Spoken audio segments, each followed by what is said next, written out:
Bienvenue à tous dans cette sixième vidéo. Bonjour Georges, bonjour Wissam. Bonjour Mary, bonjour Wissam. Bonjour Georges, bonjour Mary. Alors dans cette vidéo, nous allons sortir un petit peu de la technique de base pour s'approcher de la pratique.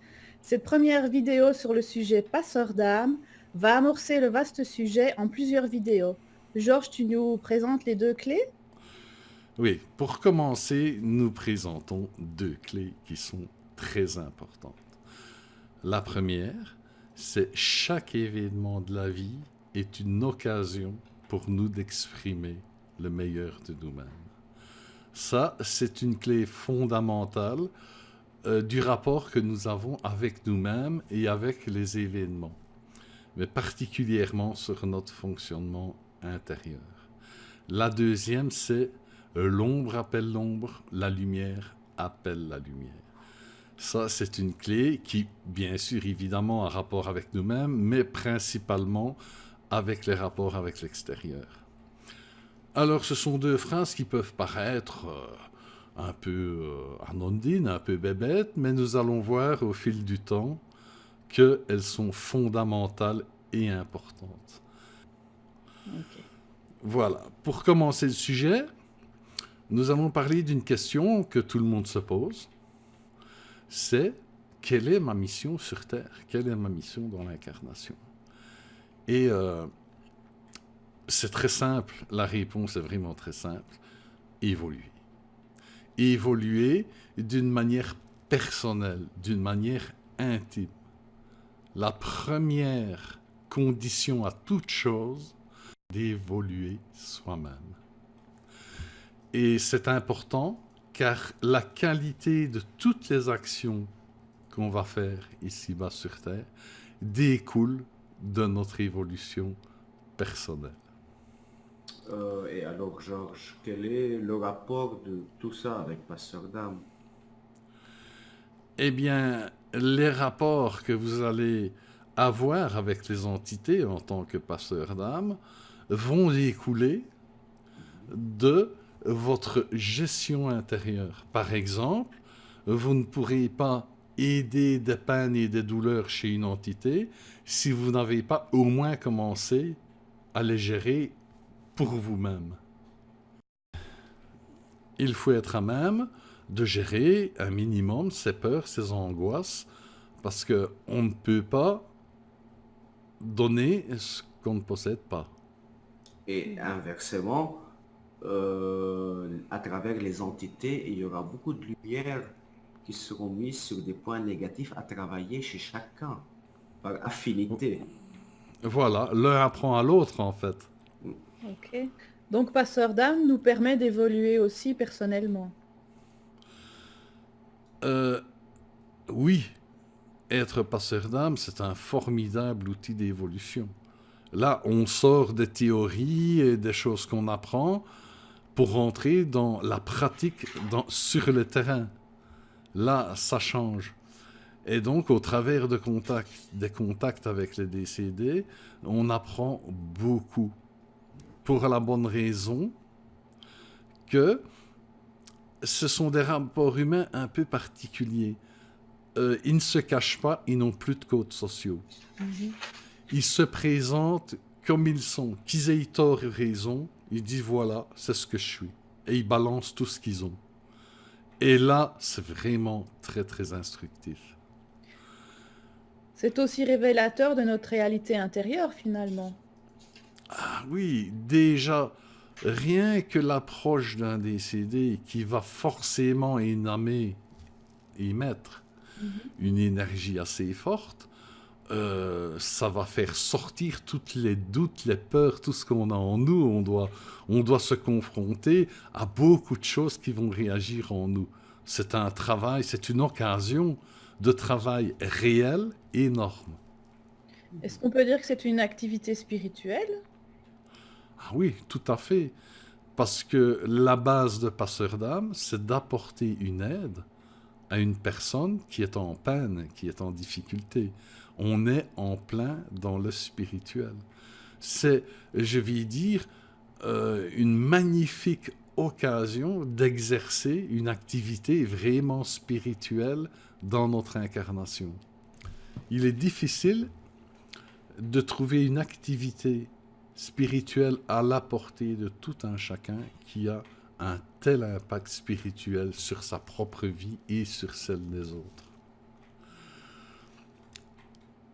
Il faut bien comprendre que les décédés, les entités qui sont perdus et qui essayent de nous contacter, n'ont que nous pour se sortir du trou où ils se trouvent. C'est vraiment une fonction très importante. Je vais donner un petit exemple qui définit bien l'importance du rôle. Quand on est bien formé, qu'on est bien actif, il suffit d'une seule fois, de rencontrer une entité que l'on qualifie de démoniaque, de terrible, de noir et de tout ce que tu veux, et de l'amener à ouvrir son cœur, comme vous avez réussi à le faire pour elle, et de la voir s'élever, de la voir devenir quelqu'un de super bien, et qui vous envoie toute sa gratitude en montant au-dessus pour réaliser l'importance du rôle.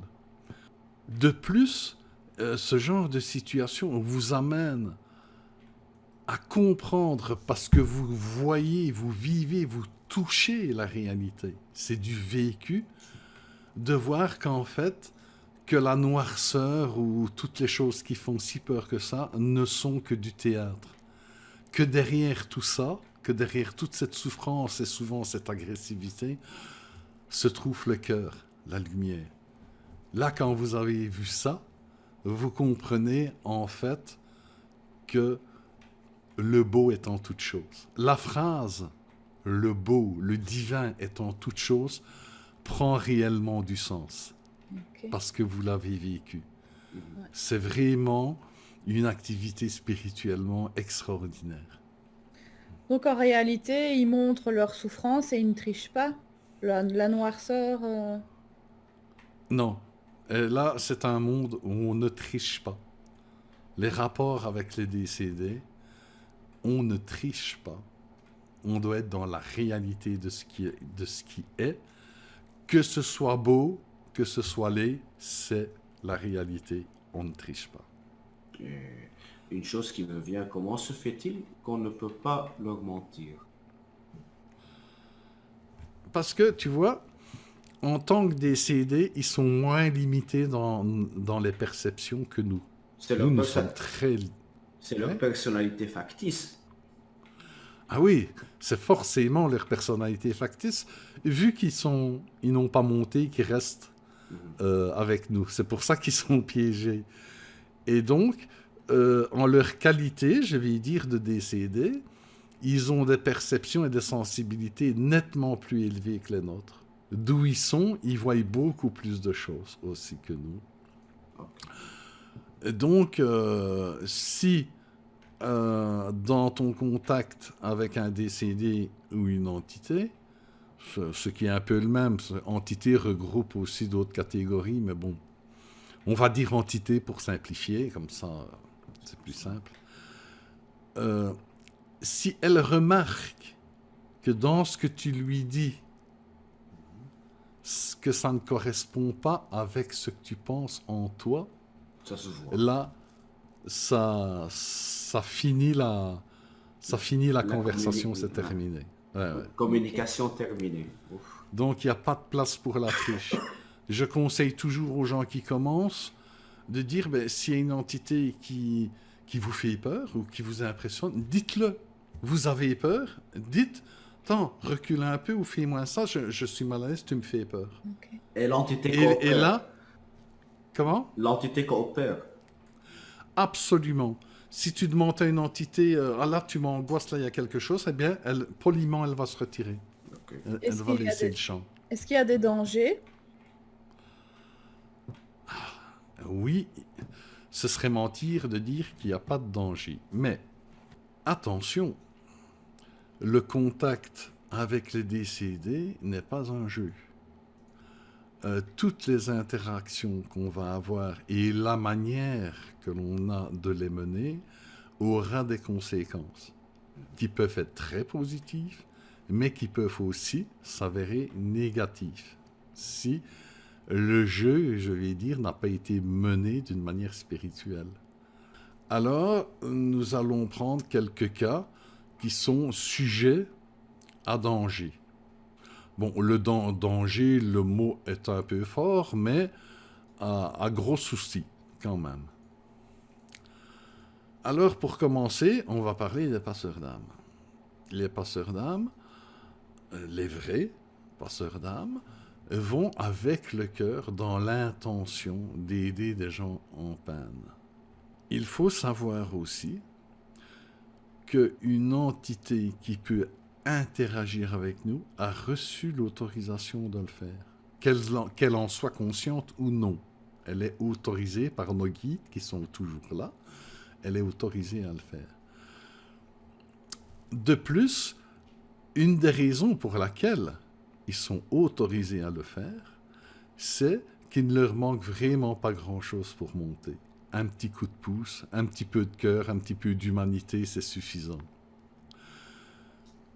Et donc, si on est vraiment dans des bonnes intentions et qu'on y va avec le cœur, vous êtes tout de suite reconnu par l'entité comme un médecin, en quelque sorte. Quelqu'un qui est là pour les aider.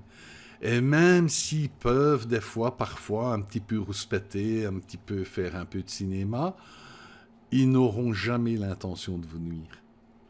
Parce qu'ils savent que vous venez pour les aider. Donc, étant donné aussi que vous êtes dans une manœuvre, on va dire, spirituelle, les guides vous épaulent. Ils ne se montrent pas toujours, parce que vous devez grandir, évoluer, mais vous êtes sous la protection des guides, parce que vous êtes dans une action spirituelle. Donc, rassurez-vous, un passeur d'âme ne risque absolument rien. Mais il n'en est pas de même pour tous ceux qui prétendent contacter les entités ou avoir des rapports avec elles. Nous avons les chasseurs de preuves. C'est une grande mode ici d'aller avec des appareils électroniques pour chasser pour obtenir des preuves des entités. Mais la plupart de ceux qui font ça ont oublié en chemin qu'on a, dans la plupart des cas, c'est ce qui est recherché en tout cas, on a affaire à des gens décédés. Ce sont des gens comme vous et moi qui sommes dans une mauvaise passe. Et ils ont oublié que ces phénomènes sont une affaire d'humanité, de cœur, et en aucun cas une affaire de science. Il ne faut pas confondre les deux. Okay. Et souvent, on peut voir qu'ils trichent un peu, ils disent aux entités, oui, on n'ayez pas peur, on est là pour vous aider, et toutes ces choses, dans le but d'obtenir des preuves. Et souvent, on peut souvent voir ça dans des émissions, c'est assez fréquent. Ils reçoivent sur leurs appareils aidez-nous, il y a des appels à l'aide, et ils sont tout contents, ils disent oh oui, regarde, on a une voix, un PVE, et ils n'aident pas. Mais ensuite, ils n'aident personne. Non-assistance de personnes en danger. Hein. Oui, ouais. on pourrait dire ça. Et donc, il va se passer deux choses possibles. Soit les entités comprennent que ça ne sert à rien de s'intéresser à ces gens-là, ils n'ont pas l'intention d'aider, donc les contacts vont cesser. Mais il arrive qu'il y ait des entités qui aient un peu moins bon caractère. Le phénomène et qui se sentent trompés, s'ils prennent ça comme une offense. Et ils peuvent avoir une bonne motivation de s'en prendre aux gens qui les ont trompés. Alors, il faut savoir qu'un décédé, une entité qui est motivée, il peut ennuyer une personne pendant très longtemps. Il peut la suivre chez elle, il peut lui faire une vie d'enfer, à lui ainsi à sa famille. Il faut être très prudent avec ça. Mais il a le temps surtout. Il a tout son temps, et il sait comment, et il sait bien comment empêcher les gens de dormir, les angoisser. Il peut faire de votre vie vraiment un enfer. Ok. Et qu'en est-il des nettoyeurs de maison? Alors, les nettoyeurs de maison, les purificateurs, ce sont des gens bien intentionnés, évidemment, mais qui n'ont une connaissance très limitée du phénomène. Et donc, la plupart viennent mettre un peu d'encens, ce qui est une bonne chose. Ils mettent de l'encens, ils font des prières et souvent, ils leur disent ben, montez vers le haut. Bon, nous verrons plus loin qu'il y a plusieurs catégories de décédés, dont certains, ils ne sont pas les plus nombreux, il y en a quelques-uns, une catégorie qui ne sont pas vraiment conscients qu'ils peuvent monter. Mais tout le reste, la grande majorité, sait très bien qu'elle peut monter. Et ce qui est intéressant n'est pas de leur dire rejoignez dans la lumière, c'est d'essayer de communiquer pour comprendre pourquoi elles ne le font pas. C'est ça qui est intéressant. Et donc, suite à une fumigation de maison, quelques prières, ben, ce qui peut se passer, c'est qu'il y a certaines entités qui s'en vont, et parce qu'elles ne sont pas spécialement attachées au lieu, donc elles s'en vont voir ailleurs. Mais là encore, comme avec les chasseurs de preuves, il peut y avoir des décédés qui prennent ça comme une offense et qui peuvent s'énerver un peu après. Bon, il y a aussi une autre catégorie de nettoyeurs de maison qui, eux, ont dans l'esprit de venir chasser le mal. Ah oui. Si tu veux, trouble dans une maison, phénomènes paranormaux égale présence diabolique, démoniaque, ou de gens extrêmement mauvais, d'office. Ils arrivent et ils veulent chasser, ils viennent chasser le mal. Mais vous pensez bien qu'une âme en panne qui cherche de l'aide, c'est parce que quand il y a des manifestations dans une maison, c'est que c'est une personne qui tient à se faire remarquer, dans le but de se faire aider, d'entamer un contact. Et donc, comme résultat, on vient la chasser comme si c'était le dernier des bouseux. Il y en a qui le prennent très mal, et ça se comprend. Et suite à une tentative de chasser le mal, à ce moment-là, les choses peuvent très mal tourner. Ok. Autant pour celui qui vient chasser les entités que pour les gens qui malheureusement sont bloqués, ils restent dans la maison. Ouais. Donc, bon, je souligne quand même au passage que je parle de certains cas de nettoyeurs et de chasseurs. Il ne faut pas les mettre tous dans le même cas. Je parle des cas qui sont concernés par la notion de, entre guillemets, danger. Hein? Attention, je ne suis pas en train de dire qu'ils sont tous comme ça. Hein? Voilà.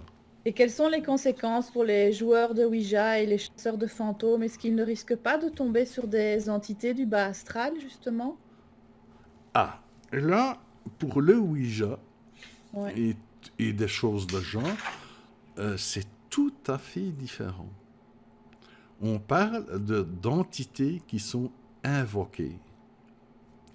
Là, il y a un énorme fossé entre une rencontre d'une personne avec un décédé qui est organisée par les guides où ils ont chacun à apprendre à l'autre, tu vois, et où l'entité a la permission de venir nous rencontrer, mais il ne lui manque pas beaucoup. Ouais.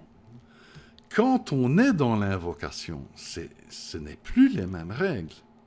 Invocation veut dire je sors ma carte du libre arbitre. Ah ouais. Donc, je décide de passer outre les lois ou toute chose, toute logique. Je choisis ça. Donc les guides respectueux du libre arbitre se retirent. Et d'autre part, faire une invocation, c'est comme se mettre à l'orée d'un bois et commencer à hurler et à appeler. Alors, évidemment, s'il y a des loups dans le coin, ils vont arriver.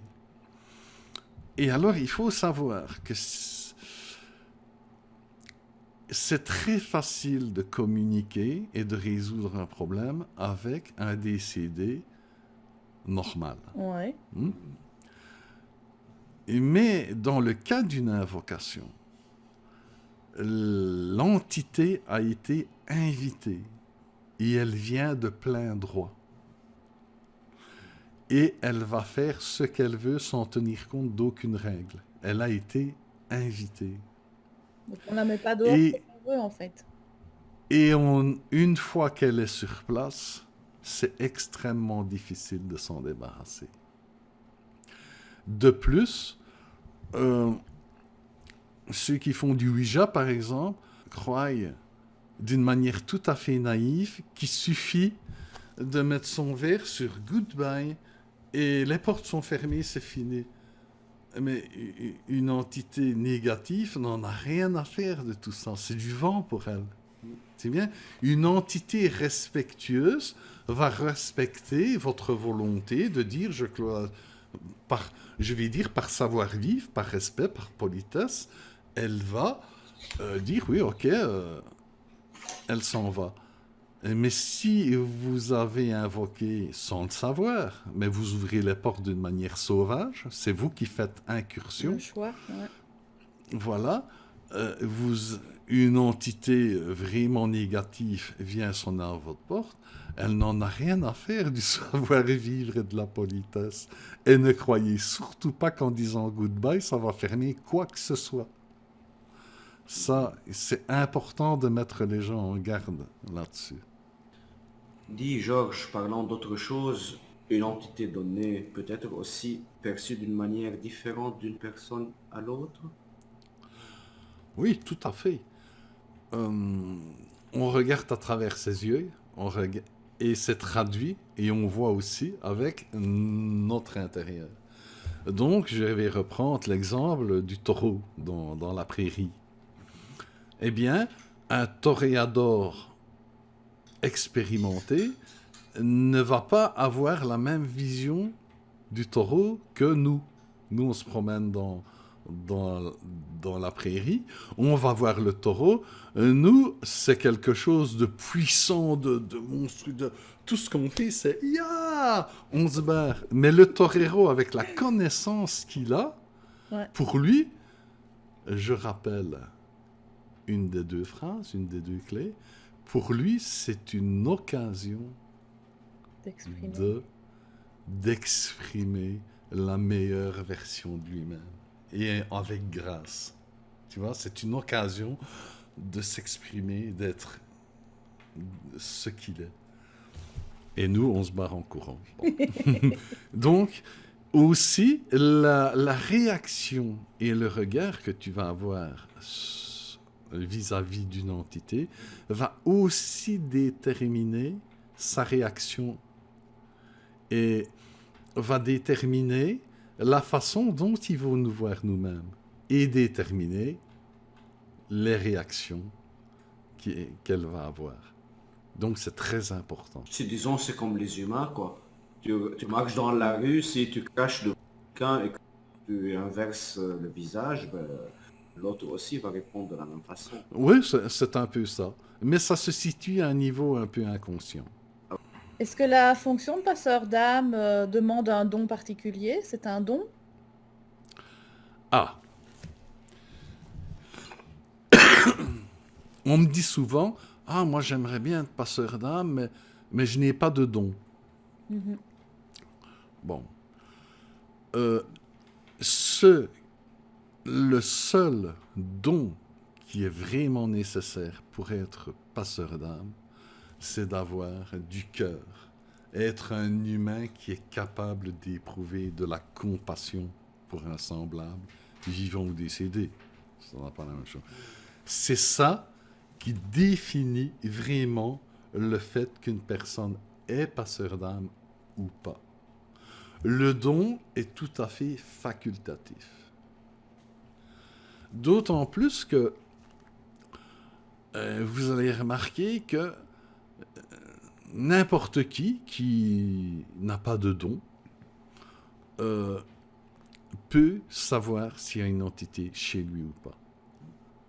Tout le monde a déjà éprouvé « Oh, je vais chez machin, il y a quelque chose, je ne me sens pas bien, il y a sûrement quelque chose. » Les gens qui appellent de l'aide aux passeurs d'âme où ils peuvent, ont déjà senti qu'il y a une entité chez eux. Mhm.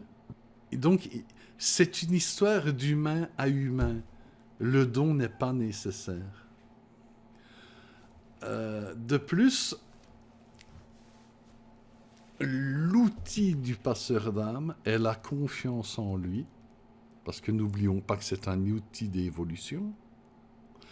Donc son outil, c'est sa confiance au ressenti qu'il a en lui. C'est une des clés principales de l'évolution.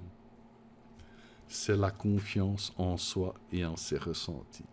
Et donc le passeur d'âme n'utilise à la base ni don, ni instrument. Les instruments sont l'outil du manque de confiance en soi. Ok. De plus, un instrument va réagir à la présence d'une certaine quantité et qualité d'ondes électromagnétiques, mais un instrument ne te dira jamais ce que pense l'entité. Ah oui. Donc c'est plus une histoire d'empathie et de cœur qu'une histoire de don, en fait. C'est ça? Voilà. Et maintenant, une personne qui a un don, c'est bien. Il y a des personnes qui ont le cœur, la compassion, la confiance en eux et qui ont un don. Ils peuvent faire des choses vraiment merveilleuses. Il y a des gens qui font ça vraiment très bien avec un don. Ouais. Cependant, le don n'est pas une condition. Je connais pas mal de gens. J'ai remarqué que pas mal de gens qui avaient un don bien développé étaient dans la peur, dans la terreur. Oui. Ils voient trop de choses et ils ressentent trop de choses. En fait, j'en ai déjà vu qui n'osaient même pas approcher de loin d'une maison hantée. Tu vois? Et donc, un don peut aussi, comme tu dis, Mary, être un frein. Ouais. Alors pourquoi Donc, est-ce qu'ils ont ce don si c'est plus un frein pour eux que... Ah oui, mais comme j'ai dit, il y a des dons qui sont accordés pour toi évoluer. C'est une matière à évolution. Et là, on retourne à C'est pour te connaître mieux toi-même. Quoi? Et là, on retourne à l'inversion de départ. Là, on retourne une ou deux vidéos plus loin. Ouais. Quelles sont les actions des guides spirituels dans les interactions avec les décédés? Je dirais plus simplement pourquoi ils ne les font pas monter eux-mêmes. Selon la loi du libre arbitre, ils m'ont dit en haut, ce que l'humain a fait, seul l'humain peut le défaire. Eux, ils peuvent nous aider à défaire, mais c'est à nous, c'est notre action, c'est notre responsabilité, c'est notre rôle.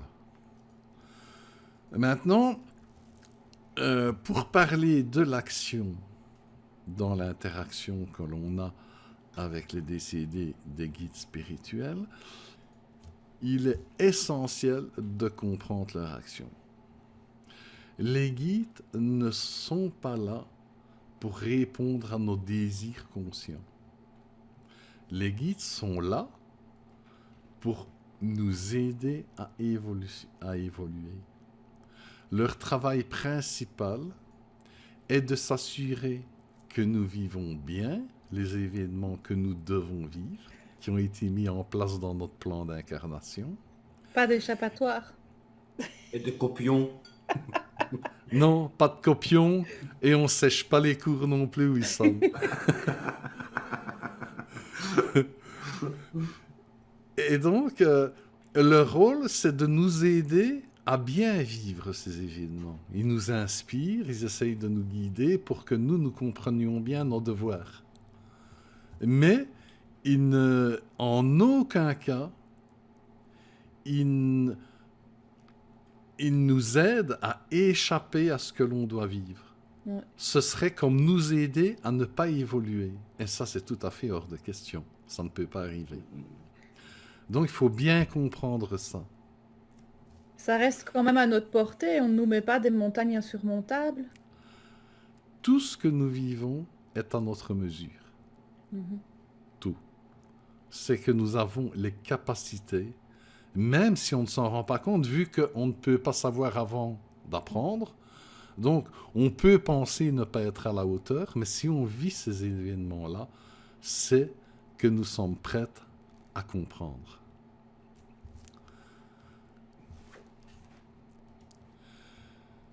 Donc, souvent, on prie les guides, on leur demande de nous guider, de nous donner des réponses, et ils ne répondent pas.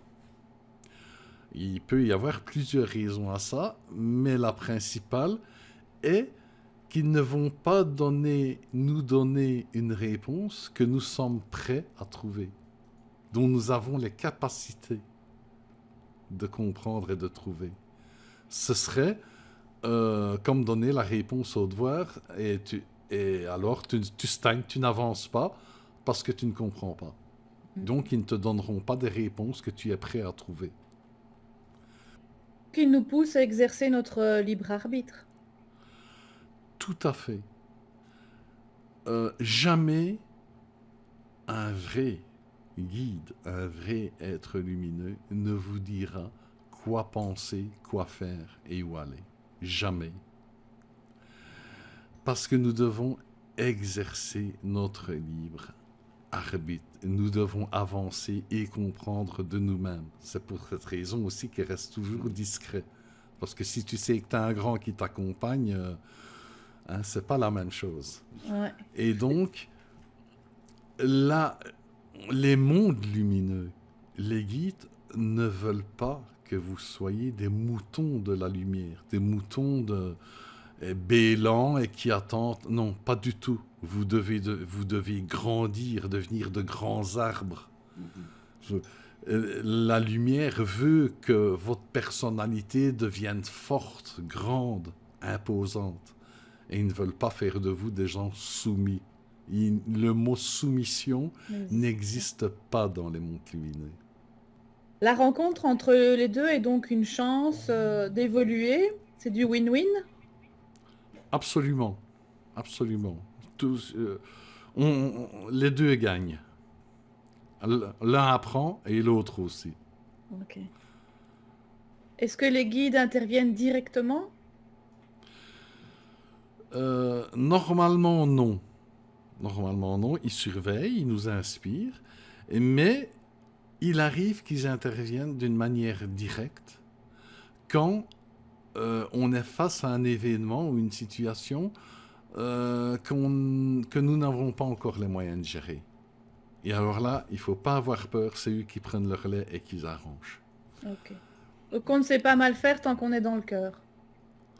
On ne peut pas mal faire tant qu'on est dans le cœur. Et on est inspiré.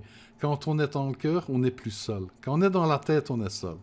Mais quand on est dans le cœur... Mais quand on est dans le cœur, eh bien, on n'est pas seul. On est inspiré. Donc, on pourrait conclure que le cœur, c'est le centre énergétique ou le chakra le plus important à travailler. Il y a pas mal de chakras qui sont importants dans la fonction de passeur d'âme, mais il est vrai que le chakra du cœur, comme en toute chose, est de loin le plus important. Car c'est lui et lui seul qui donne l'aspect divin, qui donne le côté vraiment spirituel. J'espère que tu donneras quelque part dans ces vidéos un moyen de ouvrir le cœur et accéder à ce sanctuaire. c'est évident, petit à petit, mais c'est parce qu'il faut comprendre un peu la globalité pour pouvoir avancer d'une manière concrète, réelle, avec des résultats. Et de toute façon, il y a une des vidéos de Passeur d'âme qui est réservée principalement aux fonctions des chakras dans nos interactions avec le milieu extérieur. Eh bien voilà, je crois qu'on a fait le tour de cette vidéo-ci, d'informations globales encore. Et merci Mary, merci Wissam, et merci à vous tous d'avoir regardé cette vidéo. Et je vous dis à la prochaine. Merci, Et la Georges. prochaine, on parlera, on décrira un petit peu le terrain et on commencera à préciser ce qu'il faut développer. C'est bien ça, Georges? Tout à fait. On va commencer à rentrer plus dans la précision en développant des aspects bien particuliers. À diète. Voilà. Au revoir à Allez, tous. au revoir à tous.